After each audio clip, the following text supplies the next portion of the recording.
DR dia orang ni. Ada ke guna plastik? Aduh, tak apa. So, kita nak buah lah. Macam buah ada kat sini. Satu bakus RM1. Kenapa dia jual satu bakus RM1? Let me see. Orang jual. Bagus. Orang jual. Yang mana sebagus 10? Ni. Yang dalam bakul. Abang nak kasih. Boleh cuma masak sikit, abang tulis simpan lama. Boleh simpan 2 hari bang. Oh, banyaknya.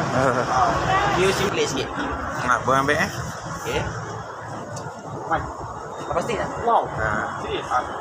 Ini saya seorang je kan? Bagus kulit. 40 kilo.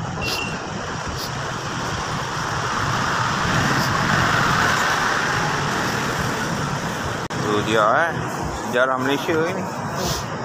RM10 sebagus besar.